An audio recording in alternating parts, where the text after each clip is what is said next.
Dapat tengok benda yang hebat, subhanallah. Tengok nikmat, dapat nikmat, alhamdulillah. Bila tengok satu-satu benda yang mendatangkan kebaikan kepada kita, Allahu Akbar. Kebesaran Allah. Dan sebaik-baik zikir ialah la ilaha illallah. Jadi yang mana ada baby, yang mana ada anak, nak buaikan anak, sebut la ilaha illallah, la ilaha illallah, la ilaha illallah, Muhammadun Rasulullah. Ubah daripada lagu lain. Ubah, sakit tu di sini di dalam hatiku, sakit tu di sini pas kena dirimu. Tak tidur budak tu, sakit budak tu. Ubah tuan-tuan. Kita gunakan lidah kita untuk dapat pahala. Sebaik-baik zikir la ilaha illallah, afdalu zikr annahu la ilaha illallah. Mungkin bila kita berzikir la ilaha illallah, selepas tu kita mati. Mana nak tahu? Kita naik kereta dengan anak kita balik sekolah. Bawa kereta di hadapan kita belok tanpa memberikan tanda, signal. Kita membrek, la ilaha illallah, terkejut, brek. Terus sakit jantung. Mati. Bawa ke hospital. Orang tanya anak dia, macam mana ayah kau meninggal? Ada kereta tu dia belok tanpa bagi signal. Bapak terkejut. Bapak tekan brek. Terus sebelum bapak kau meninggal, apa dia sebut? La ilaha illallah. Bayangkan tuan-tuan, kalau tuan-tuan tak sebut la ilaha illallah, tengah-tengah bawa kereta, orang tu belok tanpa signal, biawak betul. Mati. Ketua kampung tanya pada anak dia, bapa engkau sebelum mati sebut apa? Biawak. Astagfirullah. Bukankah perkataan la ilaha illallah kalau kita sebut sebelum kita mati syurga? Man akhiru kalamihi la ilaha illallah dakhalal jannah. Siapa-siapa yang sebelum dia meninggal kebetulan dia sebut la ilaha illallah, syurga tempat dia. Ini lidah nombor 1. Allah nak tengok iman kita, lidah di sini. Dia letak taraf iman kita daripada lidah. Sebab itu saya minta kita jangan mengumpat. Kalau makanan tak sedap, alhamdulillah. Kalau nasi lembik, makan lauk saja. Kalau lauk pun tak sedap, minum air je. Kalau minum air pun tak sedap, makan buah je. Buah pun masam, diam je. Jangan dimaki. Bodoh, natang. Habis disebutnya bodoh, natang. Jangan sebut orang bodoh, jangan sebut orang natang. Tak elok. Isteri dia terlupa nak tekan periuk nasi. Lauk dah siap, makanan dah siap. Tiba-tiba suami dia kata, "Leha, nasinya mana?" Isteri angkat-angkat, buka-buka, "Abang, masih lagi beras. Saya terlupa nak tekan." Bodoh, bengok, balon. Iman apa? Dah 30 tahun kahwin, baru sekali dia terlupa tekan. Maafkanlah dia. Tak apalah Leha, kita makan lauk je. Nasi ni awak masak lain, nanti malam kita makan. Makan lauk je. Tak mati. Anak pula cakap, "Ayah, cikgu kan kata kan, kalau kita makan lauk je nanti cacing." Tuan-tuan, ini tidak. Dia ambil marah dia, dia ambil kepala isteri dia, disumbat dalam periuk, ditekannya, masak lengkau dalam ni. Ini bukan sifat orang beriman. Jangan maki-maki. Nombor 2, tangan adalah mulut yang tidak ada suara. Dan sekarang tangan inilah yang sangat berbahaya, yang boleh menjatuhkan negara, menjatuhkan kerajaan, menjatuhkan perniagaan, menjatuhkan ekonomi, menjatuhkan siapa-siapa pun. Tangan. Sebab itu Allah Ta'ala sebut dalam Quran, al-yawma nakhtimu ala afwahihim wa tukallimuna aydihim. Di hari kiamat mulut diam, giliran tangan bercakap. Sebab itu tuan-tuan, tangan ni ada suara, cuma bukan sekarang. Tangan sekarang ni baik, disuruh genggam dia ikut, disuruh penampak dia ikut, disuruh korek hidung pun dia ikut. Mana pernah tangan melawan? Begini korek hidung, habis jari ni ke dalam. Astaghfirullahalazim. Saya yang paling saya gayat, yang paling saya susah hati, kalau saya ceramah. Dulu-dulu saya ceramah dalam masjid, sekarang dah tak boleh. Sekarang kena buat di padang. Kalau buat di masjid, pecah masjid tu. Paling saya susah hati kalau orang yang duduk di depan saya baca kitab, main hidung, dikoreknya hidung. Saya mengajar, dia korek hidung. Saya mengajar, dia korek hidung. Begini. Lepas dia korek, dia tengok pula, pum, dia buang. Astagfirullahaladzim. Guru sungguh kurang sopan. Dikorek-korek-koreknya, gatal betul hidung dia. Yang saya paling takut, lepas dia korek, dia bersalam dengan saya. Tak sambut salamnya, sombong. Terpaksa sambut, Allah pejam mata je lah. Tapi nasib baik ramai lagi yang bersalam selepas itu. Jadi apa yang saya dapat, saya kongsikan bersama. Apa yang penting, kerja sama. Jaga-jagalah akak-akak oi. Sekarang jari kita ni bersuara di mana? Dalam Facebook, dalam blog.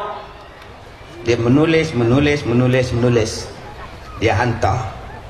Orang baca, orang komen, orang share, orang sebar, orang share. Kalau benda tu betul, tak apa. Tapi kalau benda tu fitnah, kalau benda tu mengumpat, jawablah di hari kiamat. Sebab tu saya jarang dah sekarang ni main Facebook. Dia tempat untuk orang meluahkan benda yang tak elok. Orang masukkan dalam Facebook saya benda yang haram, saya tak nak. Sebab tu dulu-dulu saya rajin Facebook. Saya ada 1 juta lebih tuan-tuan yang duk ikut, yang jadi friend saya dalam Facebook saya. Tah berapa banyak orang yang ambil nama saya, letak dalam Facebook macam-macam. Kelab Ustaz Kazim, kelab peminat Ustaz Kazim lah, kami sokong Ustaz Kazim lah, Ustaz Kazim bengong lah, macam-macam semuanya ada. Berpuluh-puluh.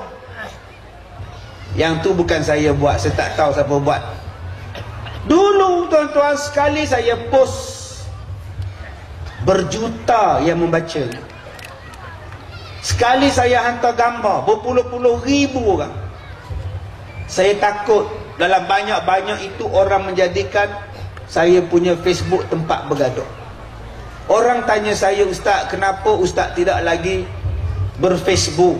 Kami dah kehilangan Ustaz. Dah lah Ustaz, TV Ustaz tak nak masuk.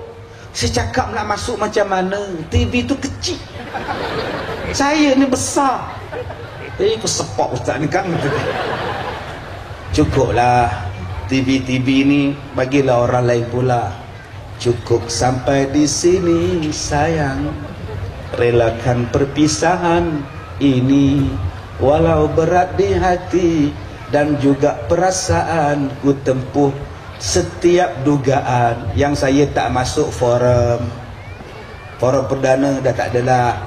Tuan-tuan tengoklah Ustaz lain pula. Tapi untuk rancangan terbaru yang saya dah agreement sebelum ni, da'i saya masuk. Saya menjadi pengetua da'i, pencetus ummah.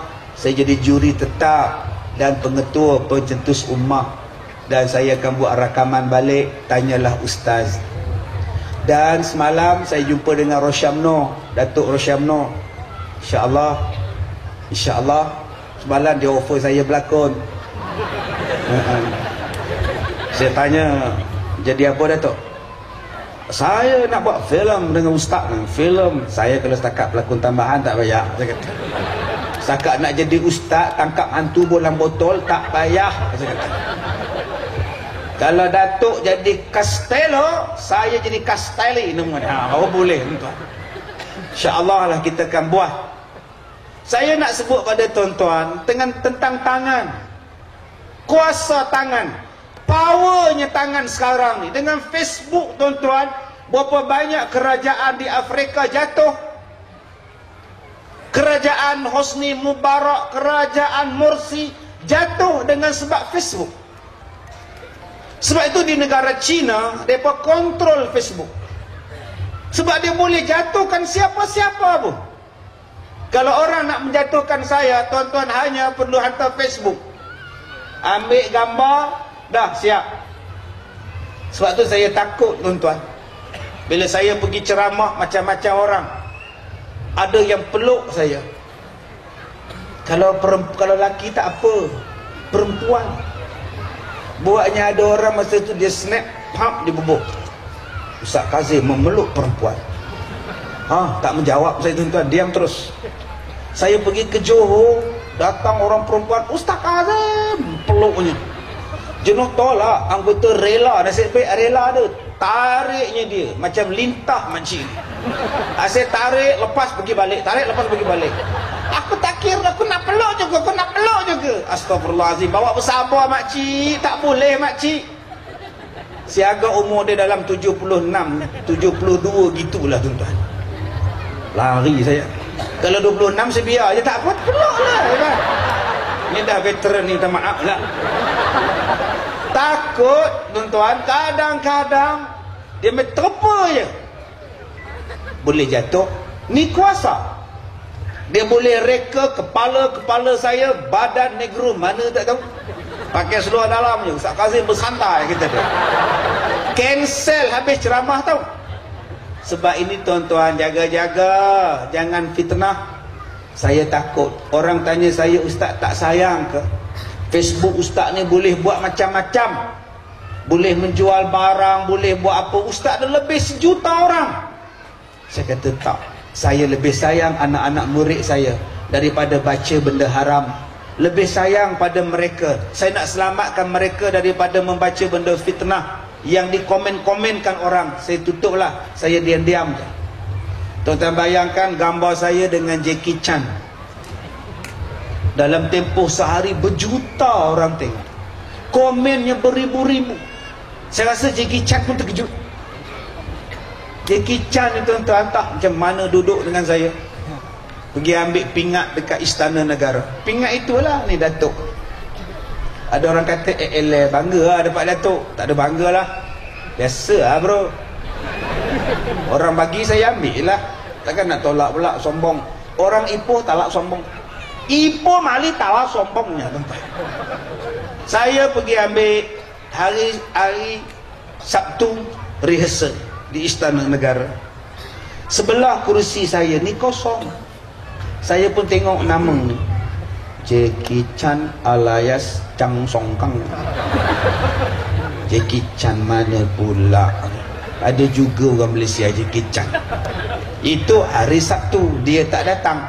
Besoknya hari ambil anugerah, pukul 8.45 saya tengok dia ada. Rasa macam nak tengok dia ni. Di mana kata dia. Inilah Jackie Chan, datang duduk sebelah saya. Oh, Jackie Chan. Itu ya, salam dengan dia. Bila dia sampai je, tuan-tuan, orang semua kerumun dia. Tang Sri lah, Datuk Sri lah, semua nak bergambar dengan dia. Sampai dia orang duduk sebelah kursi saya, sampai saya macam ni. Lah saya bangun. Duduklah, duduk. Bangun saya, begini tengok dia orang main gambar, tak berhenti. Rupanya, tuan-tuan, di Istana Negara mana boleh ambil gambar. Datang pegawai istana. Tan Sri, Datuk, duduk ya, duduk. Kan saya cakap jangan ambil gambar. Ui, garang gila. Dah gila pula, tuan-tuan. Garang tau. Duduk. Nanti tuan duduk. Uish. Saya masa tu tak ambil gambar, saya tak kena marah. Dia kena marah, tuan-tuan. Bila dah kosong, dapat balik kursi saya, alhamdulillah. Saya tengok bentara tu dah pergi jauh, saya pun buka handphone. Jackie Chan selfie. Itu yang keluar dalam paper lah, apa surat khabar lah, TV lah. Tuan-tuan tahu gambarnya berjuta-juta yang tengok. Berjuta-juta. Orang telefon saya, apa yang Ustaz bualkan dengan Jackie Chan? Macam-macam lah. Antaranya bila nak panggil saya berlakon. Police story ni bila nak panggil. Tuan-tuan, saya takut bila saya menyalahgunakan Facebook saya besok di hari kiamat, Allah nak tanya, saya nak jawab apa? Ada gambar lucah dalam dia, ada gambar tak elok dalam dia, ada kata-kata fitnah dalam dia. Akak-akak, abang-abang yang menggunakan laman sosial, Twitter ke, Instagram ke, Facebook ke, tolong berhati-hati. Bertanggungjawablah dengan jari kita. Takut tuan-tuan besok ni tangan bongkar rahsia. Kitalah yang menyebarkan maklumat palsu. Kitalah yang menyebarkan peminat. Sabar je lah kan. Tuan-tuan yang dirahmati Allah, kita takut kita buat benda tak elok. Sebab itu jangan buat naya pada orang. Akak-akak, jangan buat naya pada menantu. Jangan buat zalim pada menantu. Menantu tak beranak, menantu tak bersalin, dia marah menantu. Leman, engkau kahwin je lain, bini engkau tu tak beranak. Ya Allah makcik, buat sabar makcik. Dia baru kahwin 4 tahun, mungkin akan dapat anak, sabar. Tak kira, aku tak suka, aku nak cucu, kata dia. Kerja urusan anak ni makcik, Allah bagi rezeki. Huwallazi yusawwirukum fil arham. Allah Ta'ala kata dia yang bagi, dah Allah tak bagi, nak buat apa? Abang-abang, jangan duk marah isteri sebab isteri tak mengandung. Dipanggil mandul, mandul, engkau mandul, mandul, mandul. Weh mandul, abang, nama saya Halimah, bukan mandul. Jangan kutuk dia. Alangkah bagusnya setiap apa yang kita minta Allah bagi atau Allah tak bagi, itu ilmu Allah, itu terbaik pada kita. Allah bagi ni tuan-tuan sebab dia tahu apa yang sesuai. Contoh macam ini, contoh macam ini, kita ada anak umurnya 2 minggu, namanya Ahmad Albab. Ada anak sulung, punya lama tunggu anak, dapat anak. Bila nurse kata, encik, inilah baby encik, ya Allah, menggeletar tangan suami. Tak pernah pegang anak, menggeletar tangan bapa. Encik boleh azan, Allahu Akbar, Allahu Akbar, Allahu Akbar. Nurse tu tanya, sudah tukar ke sekarang? Dulu lain, sekarang lain. Bapak ni takbir raya pun tak tahu. Harga betul. Itu namanya takbir pakcik. Kalau azan lain, Allahu Akbar, Allahu Akbar, itu namanya azan. Jangan doa azan macam tu pula, kuat gila. Allahu Akbar, Allahu Akbar. Nurse yang sedang berehat bilik sebelah, dah zuhur pukul 11 ya, kata dia. Awal pula hari ni, kata dia. Cukuplah dengar pada telinga budak tu. 2 minggu balik rumah, namanya Ahmad Albab. Menangis saja. Abang, teh tarik, bagi budak ni minum. Dia buat. Abang ni dah sewa, abang gila ke? Budak ni baru 2 minggu, mana boleh minum teh tarik? Abang tu minggu. Aku minum tak mati pun, kata dia. Tak boleh. Mak akan bagi. Itu tak sesuai untuk bayi. Nampak? Adakah mak jahat sebab tak bagi minum teh tarik? Adakah mak zalim? Tak. Kerana nak menyelamatkan anak daripada sakit yang tak sesuai dengan perut, sebab itu mak dia tak bagi. Begitulah Allah Ta'ala dengan kita. Kenapa bila kita berdoa Allah tak makbul? Bila kita minta Allah tak bagi? Sebab apa? Sebab Allah tahu mungkin tak sesuai dengan kamu. Allah Maha Baik, Allah Maha Baik. Dia tahan, jangan bagi. Dia gantikan yang lebih baik daripada itu. Maka orang yang beriman, dia redha. Sebab tu saya cakap pada tuan-tuan tadi, bila kita tak dapat, mungkin Allah nak bagi yang lain. Kita tak dapat anak kahwin, bila mak kita sakit, kitalah yang bela mak. Makcik-makcik 5 menantu balik kampung hari raya, 5 orang menantu, seorang yang tak ada anak, 4 lagi ada anak. Makcik-makcik suka bangga menantu yang ada anak. Yang tak ada anak kita komplain, mandul. Tapi masa raya, masa hari raya, anak yang ada cucu, yang anak menantu yang ada anak, demam anak dia. Mak, tak boleh tolong mak masak, anak saya demam, beringus-ringus ni mak. Menantu nombor 2 pula, mak, saya ni mengandung, tak larat mak, letih sangat mak, tak boleh nak buat kerja dapur. Menantu nombor 3 pula, mak, anak saya ni nakal, entah hilang ke mana pula mak, rupanya atas bumbung mak, saya nak cari anak sekejap. Yang nombor 4 pula, anaknya 8. Menantu, mak, anak saya ramai mak, kau jagalah anak kau. Agak-agak menantu mana yang tolong kita? Menantu yang tak ada anak. Sebab itu tuan-tuan, pandang baik, jangan pandang jahat dengan apa yang Allah bagi atau apa yang Allah tak bagi. Itu terbaik. Ustaz, saya bercerai Ustaz. Kenapa pula? Ada sepahaman. Saya pun. Anak berapa? Anak semua dia ambil. Minta pada Allah ganti yang lebih baik. Tak payah nak sedih-sedih. Ini bila putus tunang sedih. Kemah dah pasang, pelamin dah pasang, tiba-tiba tunang SMS, akum,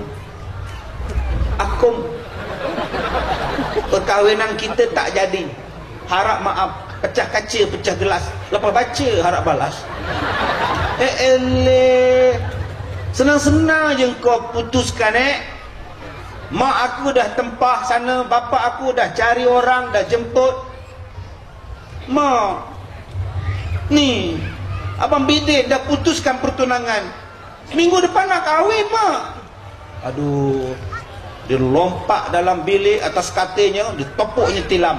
Jantan tak guna. Seminggu tak pergi kerja, bengkak matanya, udah jadi macam panda dah, hitam dua-dua belah ni, atas putih bawah tu, tengah-tengah hitam. Siapa suruh? Ustaz, malu Ustaz, kenuri dah nak start. Tak apa, kenuri kahwin digantikan dengan kenuri tahlil. Ni pelamin, pagi bapak kau dengan mak kau duduk sana, perkahwinan kali kedua pun salah. Engkau mintalah pada Allah, ya Allah, gantikanlah jodoh pada aku yang lain ya Allah, yang lebih baik daripada laki-laki ini. Mungkin Allah nak bagi yang lain, yang lebih baik daripada yang putus. Ini bertunang dengan orang Afrika, orang Negro, Nigeria. Lagi 2 minggu nak kahwin, putus, Nigeria balik kampung. Jantan tak guna, laki-laki tak guna, tipu aku, menyapa. Seminggu menangis. Datang kawan seofis dia pujuk, sudahlah leha. Kan Ustaz Kazim cakap hari itu dekat Padang, mintalah ganti yang lebih baik. Doalah leha. Dah semalam leha dah berdoa dah, ya Allah gantikan negro yang lain pula ya Allah. Nampak macam mana tuan-tuan? Kalau hati sudah suka, indah saja, itukah tanda bunga kasih bermula di dalam jiwa. Yang ketiga, doa yang mustajab. Doa 70% orang di sini. Siapa Ustaz? Ibu dan bapa. Da'watul walidain ala waladih. Doa-doa ibu bapa pada anak-anaknya adalah doa yang mustajab. Yang datang malam ni 60-70% orang yang dah kahwin. Siagak 30-40% anak-anak muda, anak-anak bujang. Subhanallah. Ini zaman kebangkitan anak-anak muda, minat ceramah agama. Zaman ni tuan-tuan, bukan setakat di sini yang saya pergi. Di mana-mana pun kadang-kadang anak-anak muda mencecah 50% ceramah kehadiran. Cuba tuan-tuan tengok orang sebelah-sebelah kita, di depan-depan kita anak muda yang kecil, yang belum beranak pun datang. Mengandung mak dia datang, dah bawa dengan ceramah. Bagus. Zaman ini zaman orang suka pada ceramah agama. Apa kata kita di sini ada datuk kita ahli parlimen, dan kita juga ada ahli Dewan Undangan Negeri. Malam merdeka nanti di sini sambutannya.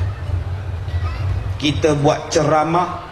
Saya, tuan-tuan tengok dalam surat khabar hari ini, semalam dan besok, saya akan buat ceramah anjuran 10 persatuan bukan Islam di Sungai Siput.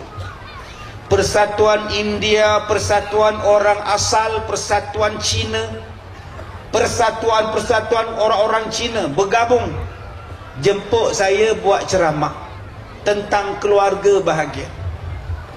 Dia orang datang jemput saya 6 bulan yang lepas. Kita suka tengok ustaz punya itu apa jodoh, apa bodoh kata dia. Kalau dah jodoh, ya itulah jodoh-jodoh kata dia. Kita orang banyak suka kata dia. Yang orang India pun datang, saya pun suka juga. Anak-anak saya, isteri saya pun suka juga. Itu jodoh kata dia. Jadi kita mau panggil ustaz buat ceramah itu jodoh untuk kita orang Cina, orang India punya. Boleh ustaz? Boleh. Itu yang akan buat. Tonton tengok dalam TV, saya dah buat sidang akhbar. Buat ini tuan-tuan projek. Kita nak tunjuk bahawa masyarakat kita berkasih sayang. Yang ceramahnya Ustaz Kazim, yang dengar ceramahnya Mr. Lim Gopo, Mr. Muniandi semua. Kita cerita tentang tanggungjawab mak, tanggungjawab bapa, tanggungjawab anak-anak, tanggungjawab kita sebagai warga negara. Tuan-tuan tahu dia orang minta apa? Dia orang minta saya buat qasidah dalam bahasa Cina dan Tamil. Saya tanya, qasidah apa itu? Nana. Rupanya ya Hanana. Minta translate bahasa Cina. Ya Hanana bi Muhammad zalikal fadlu minallah. Dia minta translate. Pelajar-pelajar sekolah saya sekarang tengah praktis qasidah dalam bahasa Mandarin dan bahasa Tamil. Jadi kalau tuan-tuan senang, tuan-tuan naik kapal terbang pergi ke Kuala Lumpur, daripada KL pergi ke Ipoh, datang sekolah saya. 9 hari bulan kita akan buat di Sungai Siput. 5 hari bulan, minta maaf, hari Sabtu 5 hari bulan 9. Ceramah perdana di Padang, anjuran bukan Melayu, bukan Islam. Minta nasyid dalam bahasa dia orang, dan ada seorang pelajar India akan membacakan ikrar rukun negara dalam 4 bahasa.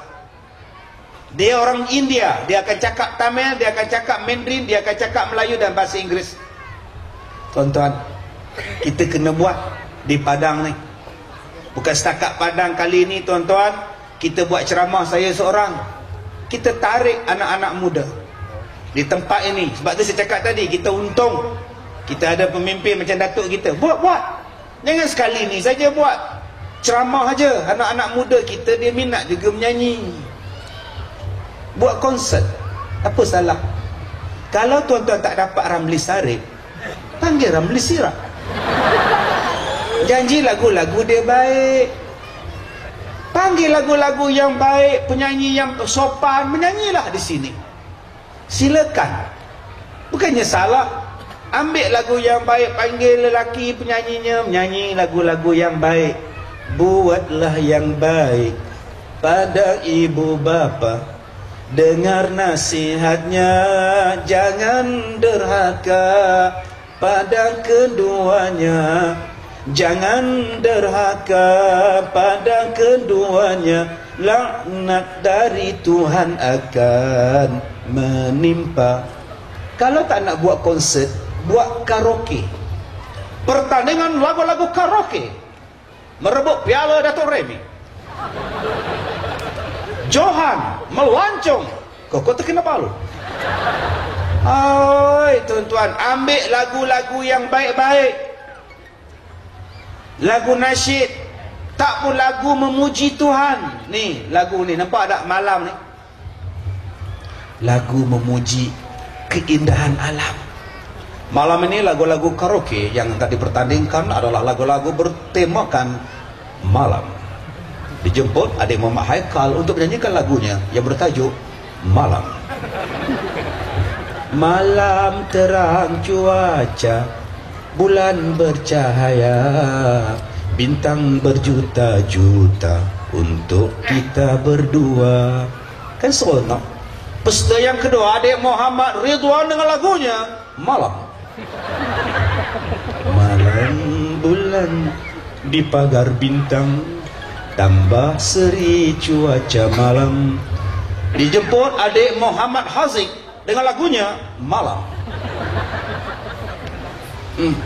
Di keheningan malam, tafakur di kesyahduan, merindui janjimu Tuhan, bantuan di perjuangan. Pesta yang keempat adik Muhammad Rizal dengan lagunya Malam. Malam bagaikan ada tersimpan sejuta rahasia. Dan pesta yang terakhir adik M. Nasir dengan lagunya Malam. Malam bila cintaku malam, malam je. Ya Allah. Nah, besok di Padang ni yang akan datang, kita buat untuk anak-anak muda kita. Panggil polis buat ceramah tentang dadah. Sebelum ustaz ceramah, ketua polis ceramah, pegawai inspektor ceramah. Adik-adik, hari ini saya nak ceritakan tentang bahaya najis dadah. Ini dadah ini dipanggil sebagai syabu. Nampak? Kata dia. Macam mana nak kenal orang yang makan syabu? Mak bapak pun boleh kenal. Ibu-ibu balik nanti cuba suruh anak kita nganga mulut. Aiman, nganga mulut kau. Mak nak tengok langit-langit anak kita warna apa. Jangan tengok langit di atas, itu gelap. Tengok langit-langit mulut anak kita. Tengok gusi dia warna apa. Nak tengok ganja, nak tengok kita ni isap apa dadah, nak tengok anak kita hidup gam. Kita boleh kesan makcik, abang-abang, kita boleh kesan. Jangan cakap bila polis dah tangkap anak, saya tak tahu anak saya isap dadah. Macam mana nak tahu? Kau tengok cerita Korea aje. Bayangkan anaknya 11 tahun mengandung dan melahirkan baby, mak cakap saya tak tahu. Makcik tak sedar anak makcik mengandung, kata dia. Habis tu kau tak tengok ke anak kau pakai baju? Apa nak jadi ni? Sebab tu kita perlukan kerjasama, baik dengan polis, baik dengan pemimpin, baik dengan ketua kampung, baik dengan masyarakat. Panggil polis, ajar tanda-tanda anak hisap dadah.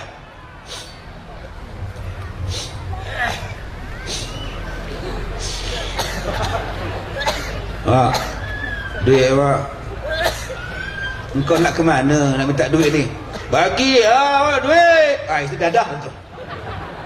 Dengan hingus tak habis-habis, mata merah berair, kena dapat tahu. Tapi kalau kita tak baik dengan polis, kita tak baik dengan agensi anti dadah, kita tak tahu. Sebab tu tuan-tuan, doa daripada mak bapak inilah yang menjadikan baik. Salah satunya tuan-tuan, kita buat program untuk anak-anak muda. Jangan cakap pada anak-anak muda, anak muda sekarang teruk lah, anak muda sekarang ni teruk lah. Ingat, kita mak bapak, bila kita cakap teruk, mustajab.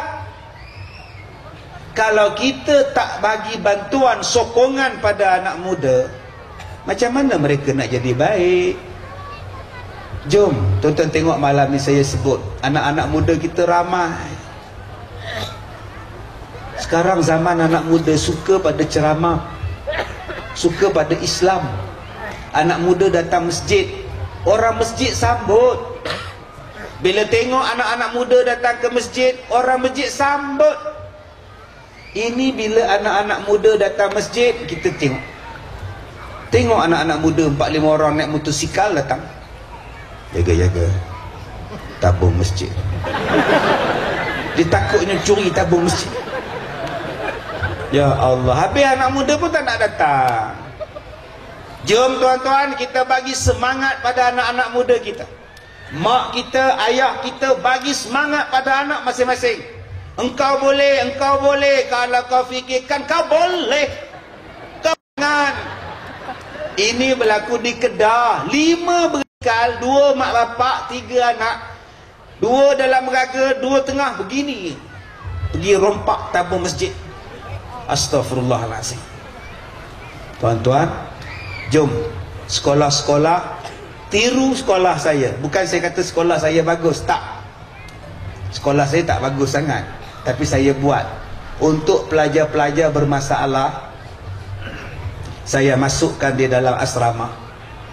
Apa saya buat? Yang mana hisap rokok, kerja dia ialah pembaca doa. Saya tak minta budak yang baik baca doa, budak yang hafal Quran baca doa. Saya suruh budak yang hisap rokok baca doa. Apa pun dia baca doa, teks dia serupa je. Ya Allah, berkatilah kami, berkatilah sekolah kami, berkatilah guru-guru kami, ya Allah. Jadilah kami pelajar-pelajar yang baik dan berdisiplin. Janganlah kau jadikan kami pelajar yang menghisap rokok. Lama-lama dia stop rokok, tuan-tuan. Yang mana pelajar-pelajar yang suka ponting, saya lantik dia jadi imam. Lama-lama tak ponting dah, sebab dia imam. Mana pelajar-pelajar yang suka fly sini, fly sana, lompat pagar jadi Bilal. Asar dia tak boleh fly, maghrib dia tak boleh fly, subuh dia tak boleh fly, sebab dia Bilal. Bagi pada anak-anak muda. Daripada 4 orang Bilal yang veteran, seorang Bilal 15 tahun dia jadi Bilal. Seorang imam 16 tahun jadi imam. Kadang-kadang tuan-tuan kita tak bagi yakin budak tingkatan 3 jadi Bilal. Yakin mereka boleh buat. Cari yang duk karaoke tepi jalan, yang suara sedap-sedap tu, tarik.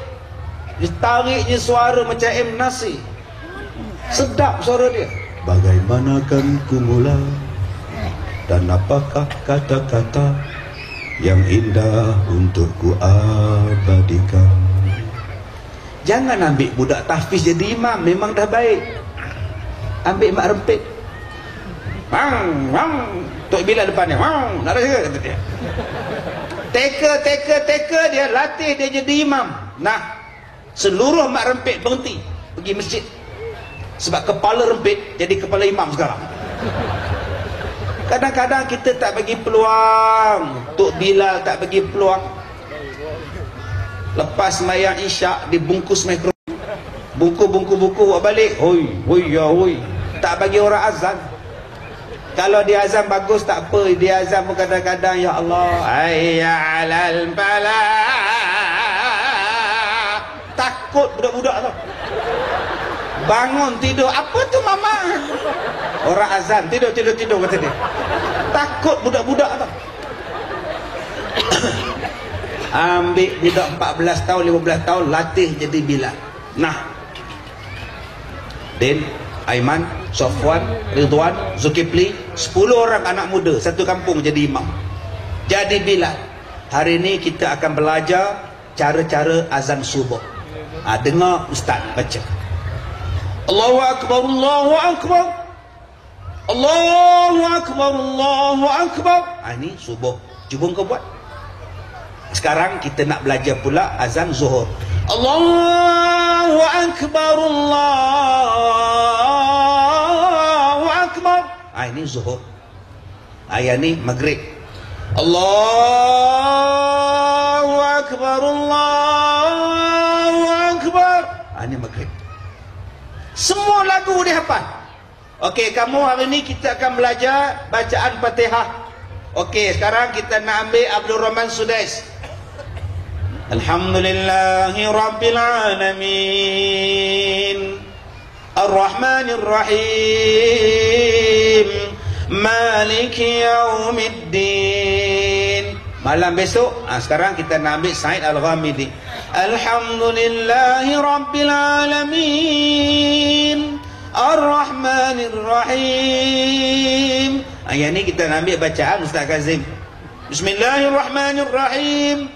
Alhamdulillahi Rabbil Alamin Ar-Rahmanir Rahim.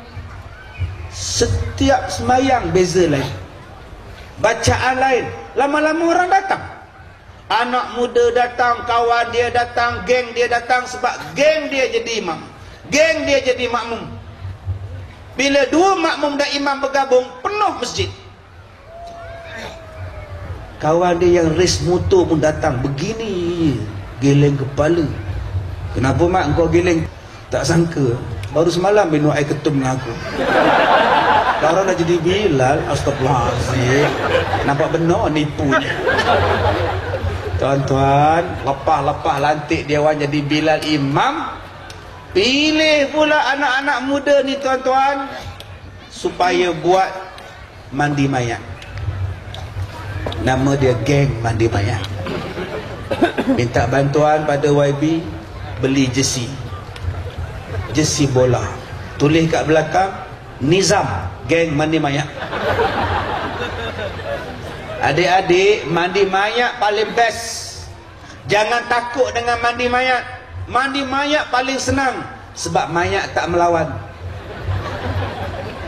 Mandikan budak melawan, mandi mayat diam je. Tolak pun dia ikut, tarik pun dia ikut, angkat kepala dia pun ikut. Mana pernah mandi mayat marah? Mayat tu marah, kita angkat kepala. Apa ni main-main kepala? Mana pernah tuan-tuan? Kalau mayat marah, tukang mandi tu pula jadi mayat. Bila kita dekat dengan anak-anak muda, insya-Allah, ibu-ibu, bapa-bapa, jom kita dekat dengan anak-anak kita. Kalau dia ada Facebook, kita rakan Facebook dia. Kalau dia main badminton, kita main sekali. Kalau dia jogging, kita jogging sekali. Kita jadi kawan dengan dia. Tengok TV sama-sama, pergi kenuri sama-sama, makan nasi sama-sama. Lama-lama tuan-tuan, anak-anak merasakan bahawa kita hampir dengan mereka. Dan adik-adik, abang-abang, jangan lawan mak bapak. Jangan derhaka pada mak ayah. Kalau adik-adik nak berjaya di dunia dan di akhirat, buat baik pada mak, buat baik pada ayah. Wabil walidaini ihsana. Kalau ada mak, kalau ada bapa, adik-adik sia-siakan. Sia-sialah hidup. Orang lain boleh kita cari. Penceramah, Ustaz Kazim tak datang, Ustaz Zamzam Al-Kazam datang. Kalau YB dah tak jadi YB, akan ada orang lain jadi YB. Tetapi kalau mak sudah tiada, kalau bapa sudah meninggal, tidak ada siapa-siapa boleh ganti tempat mak dan tempat bapa kita. Oleh itu, layan mereka baik-baik. Ibu misali, ibu yang sejati, kasih sayangmu, kasih yang suci, pengorbananmu disanjung tinggi, jasamu tetap di sanubari. Mentang-mentanglah sini musim durian. Ya benar, faham, tak faham sudah. Dah bau durian sampai ke sini dah tuan-tuan. Jadi tuan-tuan, mudah-mudahan majlis kita dirahmati Allah. Saya jemput ahli-ahli datuk kita dan VIP dapat datang bersama-sama di atas pentas dengan saya, dan kita akan sama-sama berdoa dan berselawat dengan seluruh warga yang datang pada malam ini di Padang ini. Saya jemput kepada semua tuan-tuan, kita berdiri untuk sama-sama kita berselawat ke atas Nabi, dan kita berdoa untuk kesejahteraan anak-anak kita dan kampung halaman kita. Sallallahu alaihi Muhammad, sallallahu alaihi wasallam, sallallahu ala Muhammad, sallallahu alaihi wasallam. Ya Nabi salam alaihi salam alaika ya habib salam alaika salawatullah alaika sallallahu ala Muhammad sallallahu alaihi wasallam sallallahu ala Muhammad sallallahu alaihi wasallam asyraqal badru alaina fahtafat minhul buduru mithla husnika ma ra'ayna qattu ya wajhas sururi sallallahu ala Muhammad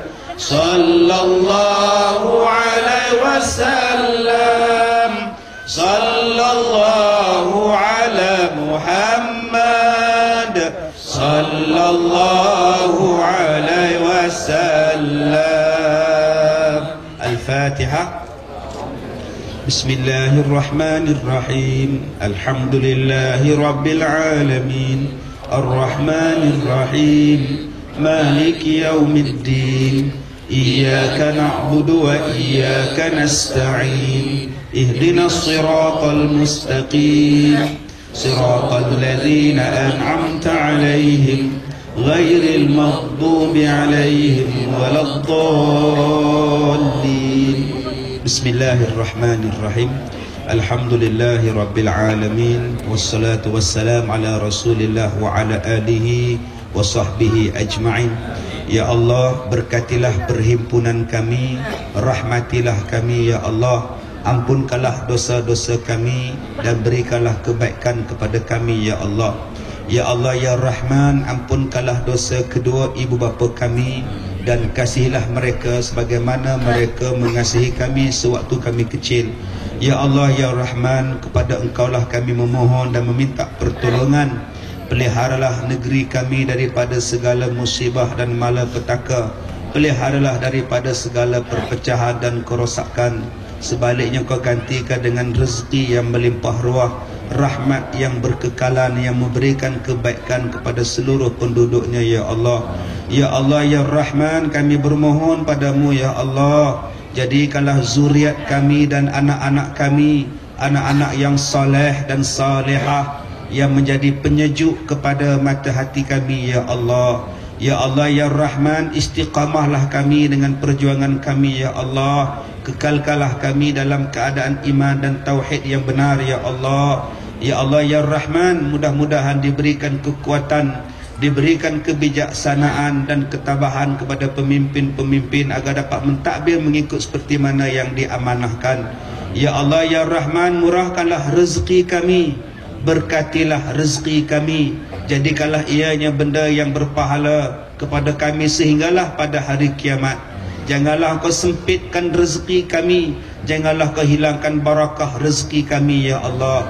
Ya Allah ya Rahman, berikanlah kesihatan kepada tubuh badan kami agar dapat kami melaksanakan ibadat kepadamu ya Allah. Rabbana atina fid dunya hasanah, akhirati hasanah, wa qina azaban nar. Wa sallallahu ala sayyidina Muhammad wa ala alihi wa sahbihi ajma'in.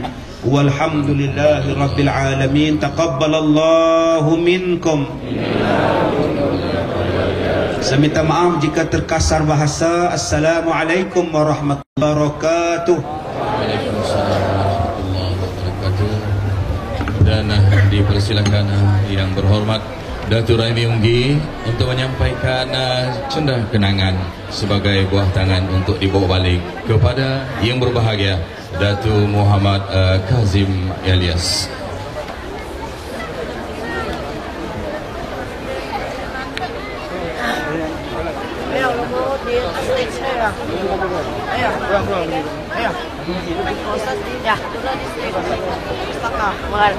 Dan dalam kesempatan ini juga bagi pihak seluruh jawatan kuasa, penganjur dan seluruh warga Tenom dan juga daripada daerah-daerah yang datang pada malam ini, ingin merakamkan ucapan terima kasih yang tidak terhingga kepada yang berbahagia Datuk Ustaz Muhammad Kazim Ilyas kerana sudi meluangkan masanya untuk bersama-sama kita di Padang Pekan Tenom pada malam ini dalam program Santai Bersama Datuk Ustaz Kazim Ilyas. Kita juga mendoakan mudah-mudahan Datuk Ustaz Kazim Ilyas akan sentiasa berada dalam lindungan Allah Subhanahu wa taala dan dalam perjalanan dipermudahkan segala-galanya dan dilindungi sepanjang perjalanan hingga ke destinasi yang dituju. Jadi tuan-tuan dan puan-puan yang dihormati sekalian, sampai di sinilah saja Santai Bersama Datuk Ustaz Kazim Ilyas. Mudah-mudahan Allah Subhanahu wa taala memberkati segala usaha kita dan memberkati kepada yang berbahagia Ustaz Haji Kazim Ilyas. Dengan ini disudahi, wabillahi taufiq wal hidayah. Assalamualaikum warahmatullahi wabarakatuh.